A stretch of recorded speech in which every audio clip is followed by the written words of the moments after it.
Oh god, there's the lore. WoW's lore is some of the best writing out there. Some people would disagree. That's okay. It's subjective.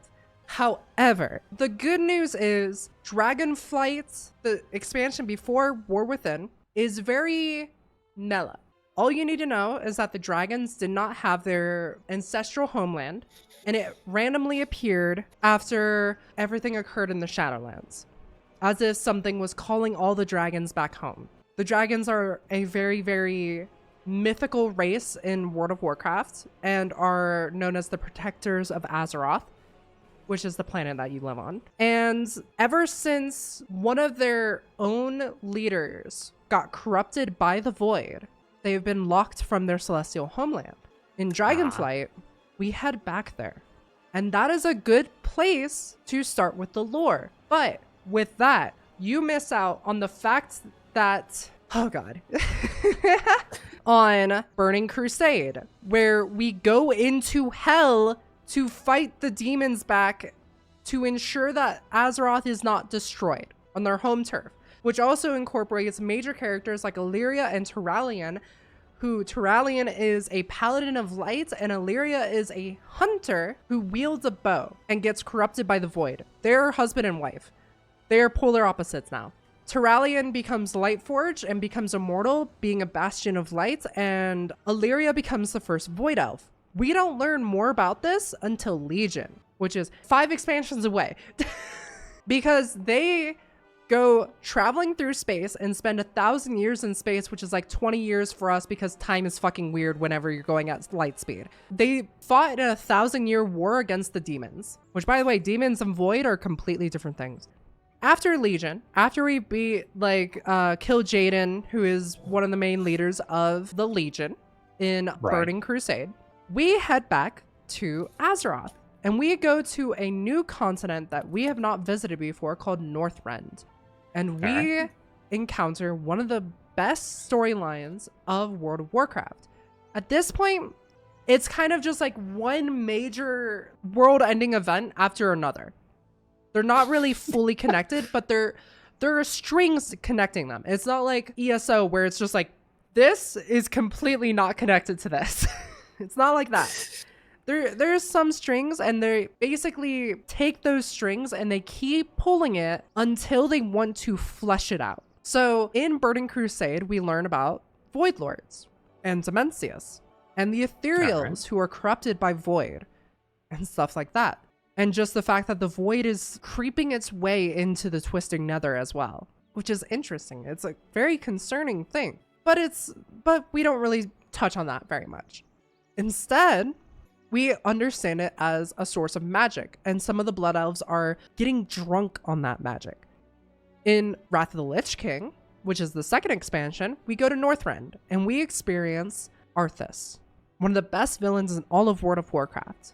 When we do that, if you look underneath the details, you figure out that the armor that Death Knights and the Lich King's forces is known as Saronite.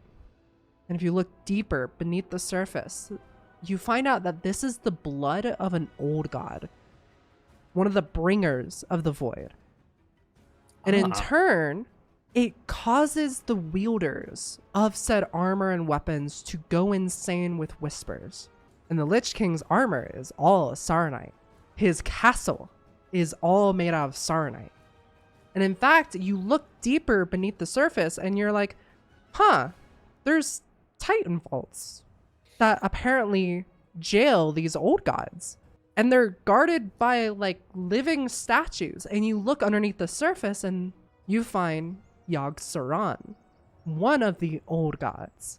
And it turns out that every single or a majority of the races on Azeroth used to be made out of stone or metal or gold or something like that, as if they were put here by another species, another outside force. Some races are not like that, but some are. Trolls used to be made out of gold. Humans used to be made out of iron. Dwarves used to be made out of stone, and so on and so on. And it turns out that Yogg-Saron realized that he could not corrupt things that were not mortal. So he invoked the curse of flesh. And almost every single species on Azeroth no longer were constructs. Instead, they were given sentience, they were given life, they were given mortality and blood. Okay. And now they're corruptible. Yada, yada, yada, we beat the Lich King. This is all stuff, like everything that I'm talking about is like deep below the surface. This is like the string that I'm saying that they're pulling. Then comes Cataclysm. Cataclysm comes around and there's a gigantic fucking black dragon just killing everybody and destroying the world. He is known as Deathwing the World Eater. Apparently, turns out, his name's actually Neltharion. And he was one of the main guardians of the world, known as the Earth Warder, and was the leader of the Black Dragon Flight. The ones who were able to wield the power of Earth. Neltharion was corrupted by the old gods, once again. But it's much more clear this time. To the point that Neltharion went insane and started to experiment on his own kind, basically causing the extermination of the Black Dragonflight and the extinction of the Black Dragonflight. All you hear in Cataclysm, besides the fact that all the elementals are freaking the fuck out, Deathwing is going fucking insane, and all of that, all you hear is one whisper, the name N'Zoth. The next expansion, you go and you fight the opposing faction, whether Horde or Alliance, on a mysterious new island that was once shrouded by mist, and that is Mist of Pandaria. It is a very, very whimsical journey. Starts off whimsical at least, and then war breaks out. And you learn that the land of Pandaria is very much tied to emotion. And by the time that the Horde and the Alliance are already at each other's throats, dark residue starts to pool at the surfaces of Pandaria as manifestations of everybody's emotions are coming forth to attack, corrupt, and kill. To the Pandarians, these manifestations are known as the Shah. As you go throughout the expansion, you learn that these manifestations come from not an old god, but a heart. An old god that was too terrifying that the Titans that we knew loosely of actively ripped the old god out of the world because he was too dangerous. And all that remains is his slow beating heart corrupting the lands around. And this is known as Y'Shaarj. So we now know of Yogg-Saron, N'Zoth, and Y'Shaarj. And in like the original WoW before the first expansion, you fight Cthulhu. I'm seeing a inspiration written on the sleeve. They're old gods, yeah. Yeah. However, there's one that seems to be constantly pulling the strings in the background. And that is N'Zoth, but we don't hear anything from him. After everything with Mist of Pandaria, we head to Warlords of Draenor. And one of the greatest villains that we thought was dead comes from a separate dimension and accidentally gets into our world and works with the Legion. And after Warlords of Draenor, which basically brings the ancestral homeland back into connection with everybody else. So the orcs and the Draenei now have some of their ancestral homeland back, but it's from a separate dimension. And they can travel back there. Gul'dan escapes that dimension back into ours and starts working with the Legion again. Gul'dan was a warlock who works with demons. After Warlords of Draenor comes Legion. And in Legion... Legion is when things finally get extremely dire. Both major factions, Horde and Alliance, lose their leader. Just straight up. They just fucking die right at the beginning. Anduin learns that his father dies when he is like 16.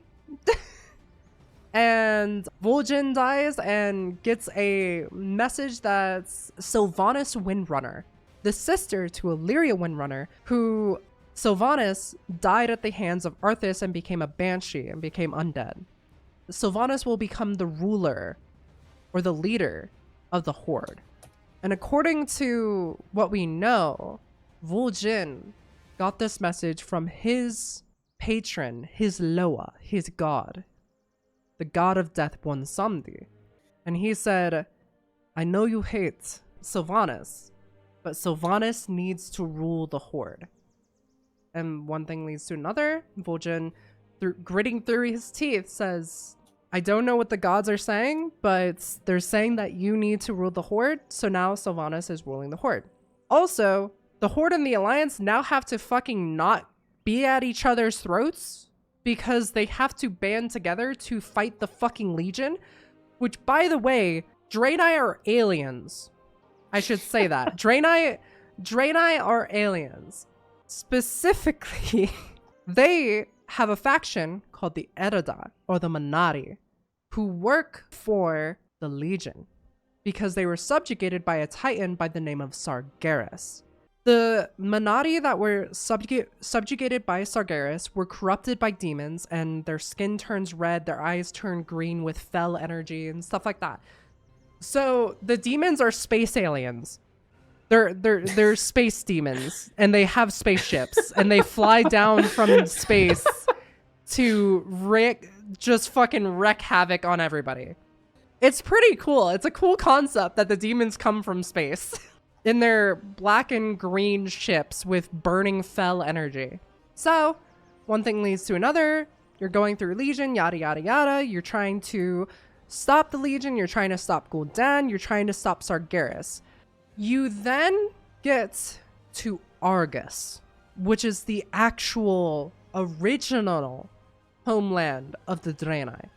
Draenor was subjugated by the Draenei.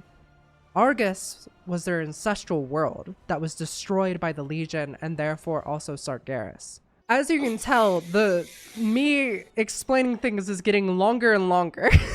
Yep. For each expansion because things are getting bigger and bigger and bigger. We are on Legion. We make it to Argus. We make it to the base of operations on Argus. Because, for fuck's sake, the demons just moved the fucking planet right next to Azeroth so that they can attack us easier. But, in turn, we can get to their planet. So we head to their planet. And now, it is perpetually in the sky as a red star in the distance. Pretty much wherever you can look up in the sky and you just see Argus. We go into Argus and we fight through their main headquarters and we get to the end.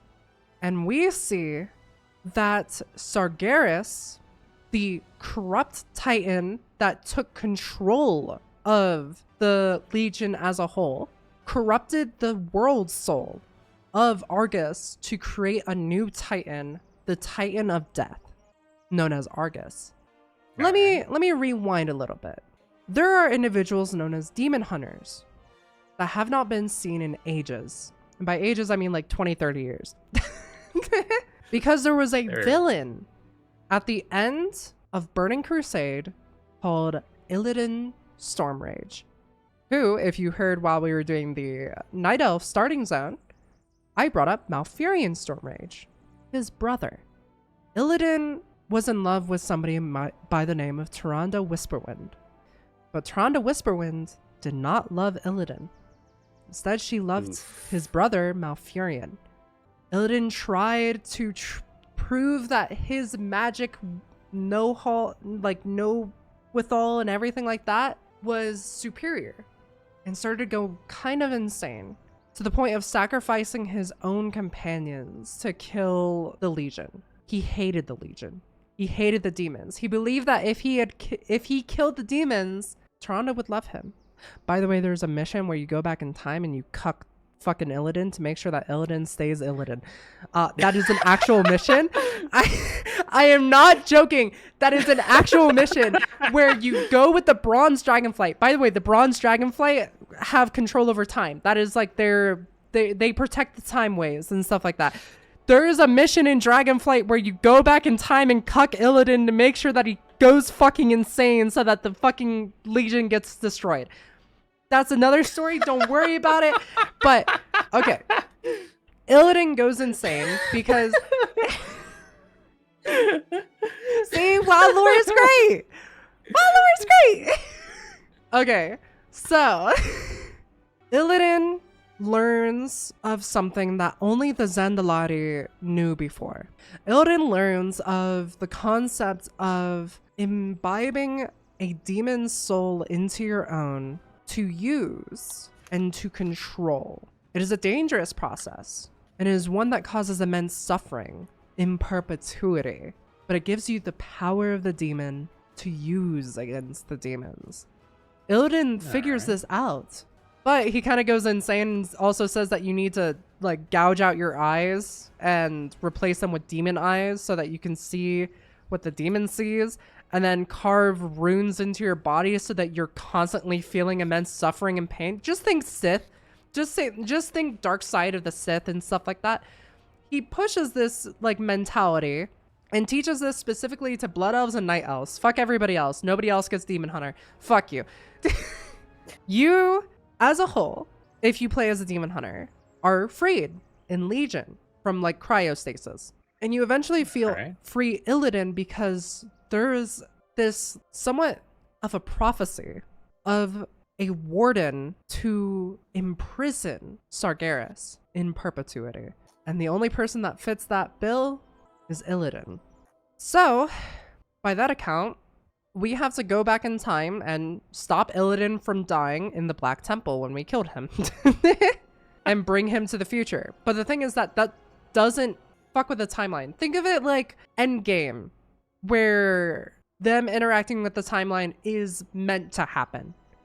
Like the interfering with the timeline is meant to happen in the timeline, and therefore it is not considered against the protectors of time. You kill a fucking, basically a fucking god. It's a baby god, but it's a god. You basically kill a god, but they are like a child. Congratulations, you killed the child. One thing leads to another, and it leads to a audience with the Titans, and Illidan is there. And the Titans grant Illidan the power to imprison a god. And it leads to a cinematic, a pretty fucking awesome cinematic, might I add, in which Sargeras realizes what's about to happen, and as a last-ditch move, tries to plunge his sword into Azeroth. Remember that thread that I talked about earlier? The reason why Sargeras wanted the Legion, the demons, to destroy Azeroth and kill everybody? That seems like a really, really fucking weird thing to do out of the blue. Like, why the fuck are you doing this? It's because Azeroth has a world soul that is stronger than any that anybody has seen. And the Titans don't want the old gods to get it. But the Titans are not that scared of the old gods. But Sargeras has seen what they can do. Sargeras is terrified of the old gods and believes that if it's that dangerous, then Azeroth shouldn't exist. So he plunges his sword, which, by the way, let me really quickly just hop into game, and I'll just keep talking as I'm just casually moving towards a location. Don't worry about it. It's fine. Yeah, I'm just gonna casually move towards a general location. Don't worry about it. Keep in mind that I said that Sargeras is a god. Just keep that in mind. Sargeras is a god. Okay, cool. This is typically like how Legion ends. As Sargeras stabs his sword into Azeroth, Illidan imprisons him. And as far as we know, all Illidan is doing right now, and all Sargeras is doing, is just in perpetuity being imprisoned forever. Fuck you. That's just what's happening now. It's okay. Don't worry about it. Yeah. Sargeras wanted to kill everybody and kill everything on the planet because he was scared of the big bad scary void. After we get done with Legion, things start to calm down a little bit more. No more old gods. That's a lie. We then proceed to go to battle for Azeroth. If you are on the Alliance side, you get to deal with a bunch of pirate stuff and bunch of like witchy stuff. It's really snazzy. You still can't do any dark magic in this fucking game. We need to have like a witch class. It is illegal that we don't. So, along with all of this, on the Horde side, You go to a gigantic golden temple that looks like Aztec, Egyptian inspired type beat. It is known as Dazar'lor, which Dazar'lor is, does this just take me to the Dark Shores? Oh, also, this is not in the game anymore. They fucking removed it. I don't know why the fuck they removed it. Sylvanas and all of her people, yeah, they kind of just, burned Teldrassil. Speaking of Teldrassil, this is the world tree that you start off as a night elf. But there was a reason that this occurred. It was to start a war because Sylvanas has been hearing whispers that people need to die. And I want to explain further on that. The only thing that you need to know about that specifically, that Sylvanas is kind of crazy. And even the Horde is not really interested in Sylvanas' bullshittery at this point. It's always them whispers, but this time it's not the whispers of an old god. It's something else, something ancient.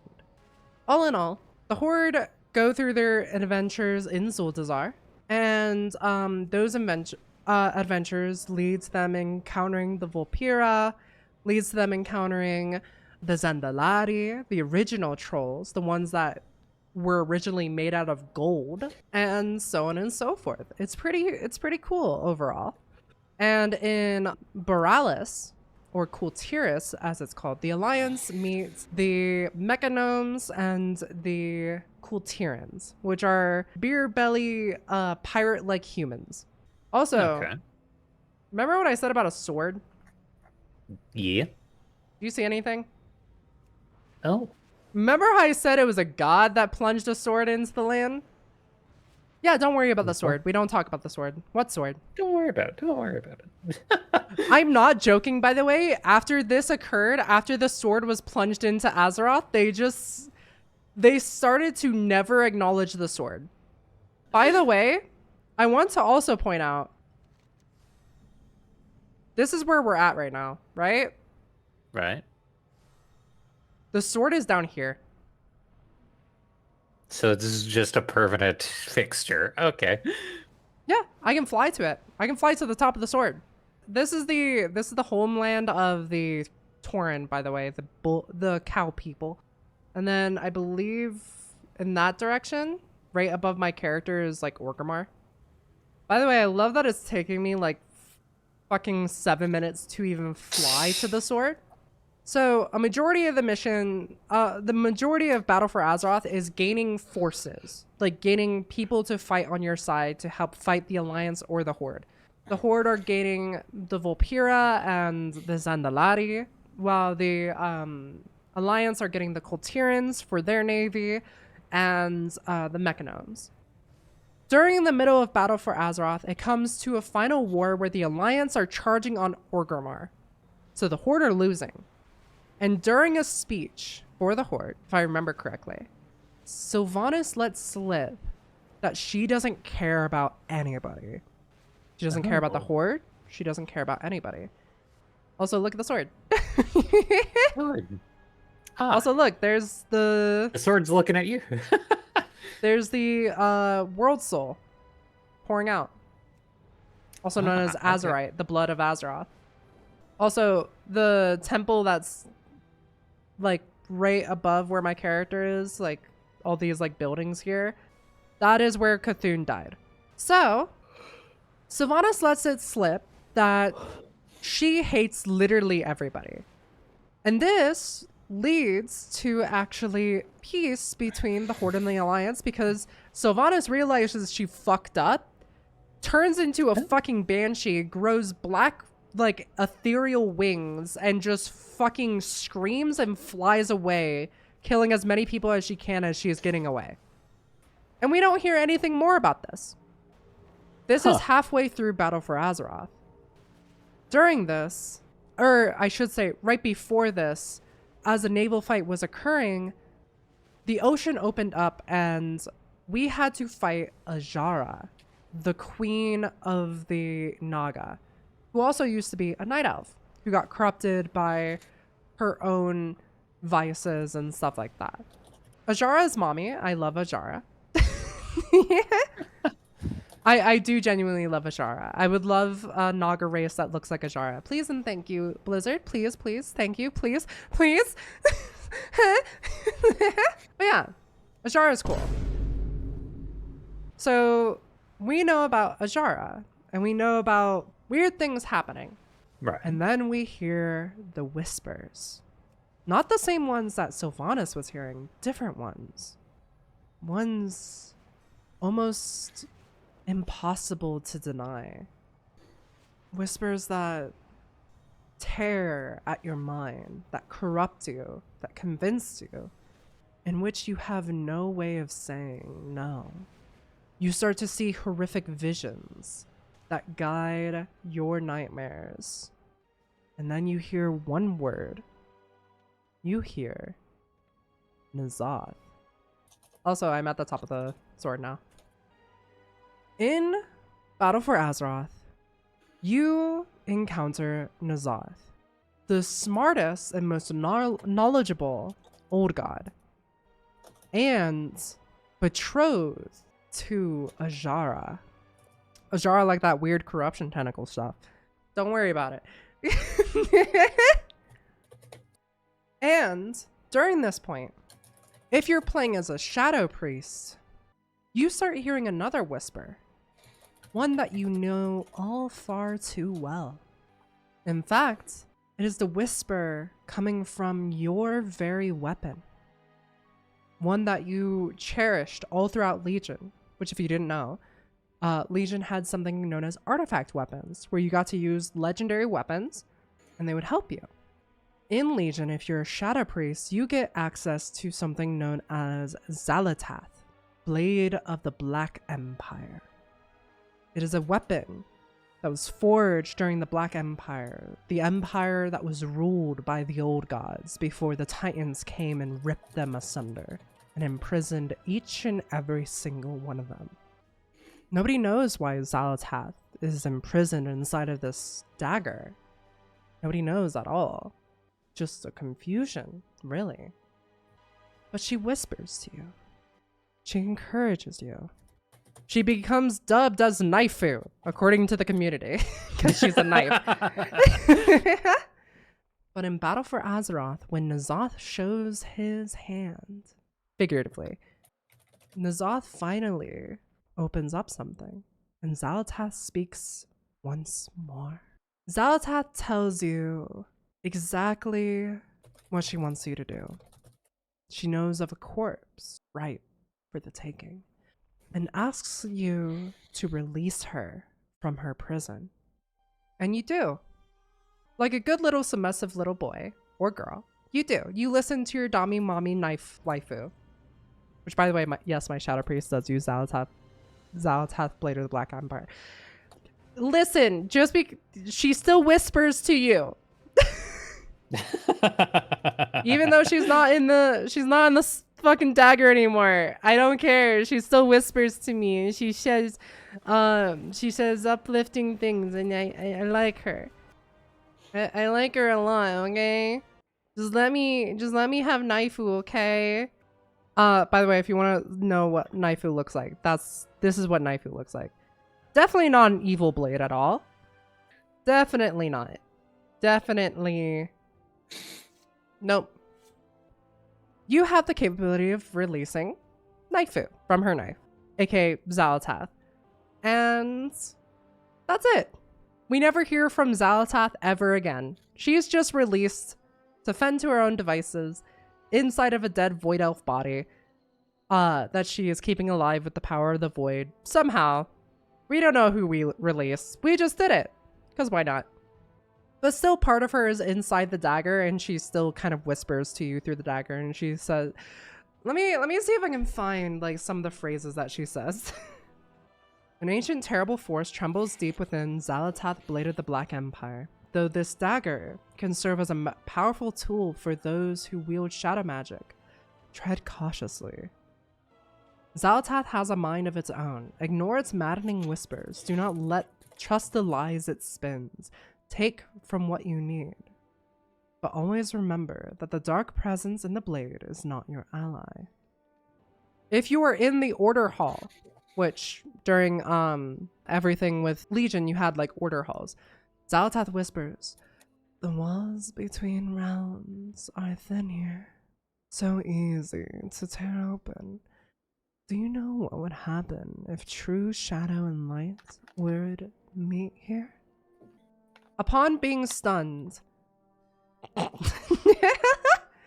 when you get stunned in this game and you are wielding Xal'atath, Blade of the Black Empire, Xal'atath whispers, "Enjoy that?" Or Xal'atath just goes and chuckles. After you kill something, Xal'atath whispers, "Did you feel it cease to exist?" After killing something, Xal'atath whispers, "Every little death." After killing something, once again, Xal'atath whispers, "Boring." If you are assaulting on Violet Hold, a dungeon, and you defeat Blood Princess Thelina, Xal'atath whispers, "Her mother was more impressive. This one's hunger is uncontrollable, and her tactics overused. An easy target." After defeating Mind Flayer Karch, Xal'atath whispers, "For this idiotic pustule of Nizal to have lived so long, it does little to refute my opinion of this world's new owners." Inferring that the Black Empire ruled the world beforehand, but Xal'atath was trapped inside of her blade. After defeating Odin in the Halls of Valor, yes, there's a character named Odin, Odin, Xal'atath not that one. whispers, huh? Odin, not that one. Shush. Yeah. It's based on the same Odin, same like Norse like origination, okay. but yeah, it's spelled Odyn. Odin, okay.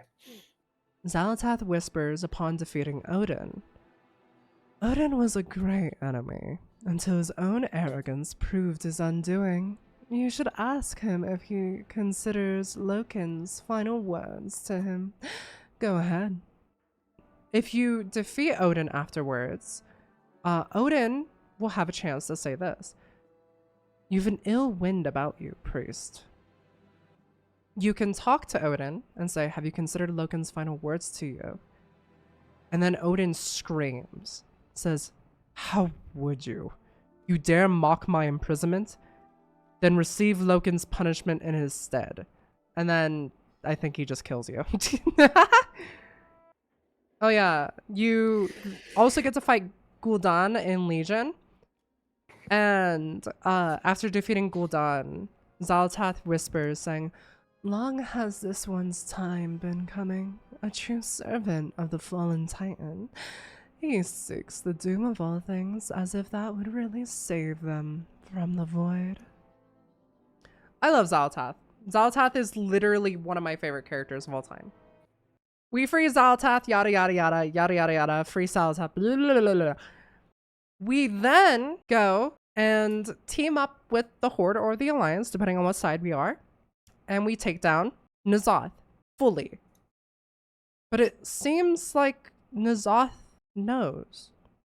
It seems like N'Zoth doesn't care that he's about to die. It's almost like he knows us. It's almost like he's seen us. But at the end, we do defeat N'Zoth, and the threat of the old gods are no more. And as far as we can tell, they are no more. The line has stopped. There is no line more. We succeeded. We killed the old god that was mainly pulling the strings, N'Zoth, from the very beginning. And then we go to Shadowlands, the worst expansion. In all seriousness, though, Shadowlands has some good points. We don't talk about Shadowlands. Yes, we do, because Shadowlands does have some good points. I'm only going to go over the good points. Do not worry. I'm going to jump over 90% of it. At the start of Shadowlands, we now understand what the fuck has been going on with Sylvanas. As Sylvanas flies away to Icecrown Citadel, the seat of the Lich King, After defeating Arthas in Wrath of the Lich King, Bolvar, yeah, good boy Bolvar, defends the seat from Sylvanas. But Sylvanas overtakes the Lich King and takes him down. And as Bolvar is sitting there, chained down by Sylvanas' arrows, Sylvanas takes the helmet from Bolvar, and Bolvar just says, "Do what you want with it. Just know that the helmet of the Lich King that gives the Lich King all of its power is a curse, and you will only ever be a victim to the curse." Sylvanas says, "No, I'm not going to do that. I'm going to end the curse of life and death itself." And she takes the helmet and fucking breaks it in half. Doing so opens up a rift between life and death, and now life and death are one and the same. So, demons from the realm of the dead, not the same demons that we're talking about, like the equivalent of hell. Basically, when you die, you go to this location and you suffer for all eternity. Winged maw angels from that type of thing come flying through the rift in the sky and start pulling people who haven't died, mind you, they're just there, up into hell, basically. So you go and stop that, you figure out all this weird stuff, yada yada yada, ba-ba-da-ba-da, it's really kind of dumb, da-ba-da-ba-da. But you figure out that the whispering that was happening is the jailer, also known as the ruler of the realm of the dead. He was whispering to Sylvanas to send as many people there to die. But the other thing is that the realm of the dead is struggling right now. It's not working. And that's because something big came through that the realm of the dead was never meant to deal with. It was never meant to take on the soul of a god. Remember that Titan that we killed back in Legion? It fucked up the realm of the dead. So we broke the realm of the dead. And then the person who is pulling the strings in the realm of the dead was whispering in Sylvanas' ear, and is actually not Bonsamdi that whispered to Vol'jin. It was the jailer that whispered to Vol'jin.